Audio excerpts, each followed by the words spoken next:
একদিকে সমুদ্র বন্দর আর অন্যদিকে দ্রুত বাড়তে থাকা জনসংখ্যা। এমন অবস্থায় ভাবুন তো, বাংলাদেশের একটি শহর হঠাৎ করেই 5 গুণ বড় হয়ে গেল। একটি নদীর দুই পাশে তৈরি হলো দুটি শহর, আর সেই দুই শহরকে যুক্ত করেছে নদীর নিচ দিয়ে বয়ে যাওয়া একটি টানেল। শুনতে কি ভবিষ্যতের কোনো স্মার্ট সিটির গল্প মনে হচ্ছে? কল্পনার জগতে কি সাংহাই আর ইস্তাম্বুলের কথা মনে আসছে? আসলে এটি কোনো কল্পনা নয়। বাংলাদেশের বাণিজ্যিক রাজধানী চট্টগ্রামকে ঘিরেই তৈরি হচ্ছে এমন এক মহাপরিকল্পনা, যা বাস্তবায়িত হলে পুরো নগরীর চেহারায় বদলে যেতে পারে। কর্ণফুলী টানেল নির্মাণের পর এক নগর দুই শহর ধারণাকে সামনে রেখে চট্টগ্রাম উন্নয়ন কর্তৃপক্ষ সিডিএর 20 বছর মেয়াদী একটি নতুন মাস্টার প্ল্যান তৈরি করছে। এই পরিকল্পনা বাস্তবায়িত হলে চট্টগ্রাম মহানগরীর আয়তন বর্তমানের তুলনায় প্রায় 5 গুণ বৃদ্ধি পাবে। কিন্তু প্রশ্ন হলো, এই বিশাল পরিকল্পনার পেছনে আসলে কি রয়েছে?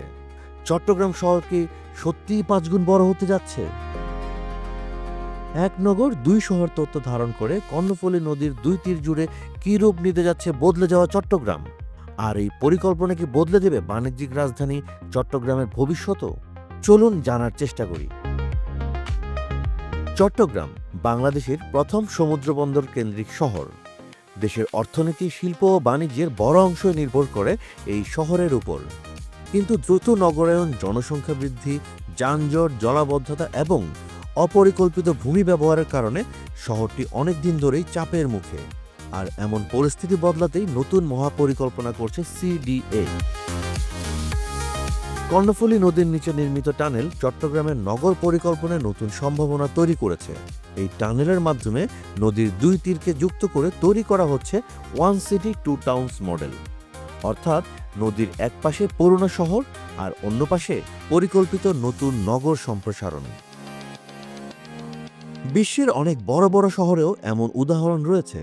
চীনের সাংহাই শহরের ভেতর দিয়ে বয়ে গেছে হুয়াংপো নদী, আর তুরস্কের ইস্তাম্বুল শহরকে ভাগ করেছে বসফরাস প্রণালী।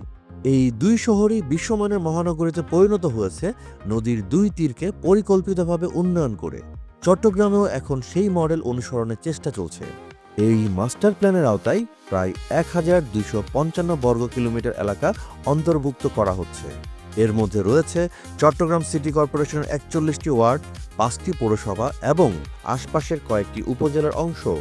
অর্থাৎ বাস্তবায়ন হলে চট্টগ্রাম মহানগরের আয়তন হবে বর্তমানের প্রায় 5 গুণ। কিন্তু কেন দরকার এই পরিকল্পনা? বিশেষজ্ঞরা বলছেন, চট্টগ্রামের সামনে এখন বেশ কয়েকটি বড় চ্যালেঞ্জ রয়েছে, যার মাঝে অন্যতম যানজট, জলাবদ্ধতা, পরিবেশ দূষণ এবং অপরিকল্পিত নগরায়ন। আর এই সমস্যাগুলো মোকাবেলার জন্য প্রয়োজন দীর্ঘমেয়াদী সমন্বিত নগর পরিকল্পনা গ্রহণ করা। কিন্তু কি কি থাকছে এই নতুন পরিকল্পনায়, এমন প্রশ্ন আসছে তো এখন মনে। মূলত নতুন মাস্টার প্ল্যানে গুরুত্ব দেওয়া হচ্ছে ভূমি ব্যবহার পরিকল্পনা, আধুনিক পরিবহন ব্যবস্থা, পরিবেশ সংরক্ষণ, আবাসন উন্নয়ন এবং শিল্প ও অর্থনৈতিক অঞ্চল গড়ে তোলা।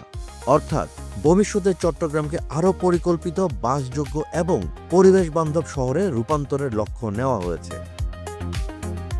আর এই প্রকল্পে প্রথমবারের মতো ড্রোন জরিপ এবং স্যাটেলাইট তথ্য ব্যবহার করা হয়েছে। এর মাধ্যমে ভবনের উচ্চতা, ভূমির বৈশিষ্ট্য, নগর কাঠামো বিশ্লেষণ করা হয়েছে। ভবিষ্যতে এসব তথ্য ব্যবহার করে তৈরি করা হবে 3D নগর মানচিত্র। 2020 সালে অনুমোদিত এই প্রকল্পের কাজ শুরু হয় 2021 সালে। বর্তমানে প্রকল্পের ভৌত অগ্রগতি প্রায় 83%, আর এর মোট ব্যয় ধরা হয়েছে প্রায় 35,87,00,000 টাকা।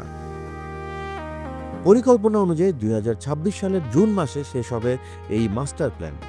চট্টগ্রাম শুধু একটি শহর নয়, বাণিজ্যিক রাজধানী বলে পরিচিত এই শহর বাংলাদেশের অর্থনীতির অন্যতম চালিকা শক্তি। যদি এই পরিকল্পনা সফলভাবে বাস্তবায়ন হয়, তবে চট্টগ্রাম হয়ে উঠতে পারে দক্ষিণ এশিয়ার অন্যতম আধুনিক মহানগর। এখন দেখার বিষয়, কাগজে কলমের এই পরিকল্পনা একটা বাস্তব শহরকে কতটা বদলে দিতে পারে। আসলেই কি এই মহাপরিকল্পনা চট্টগ্রামের ভবিষ্যৎকে বদলে দেবে, নাকি এটি আরেকটি অসম্পূর্ণ পরিকল্পনাতেই সীমাবদ্ধ থাকবে?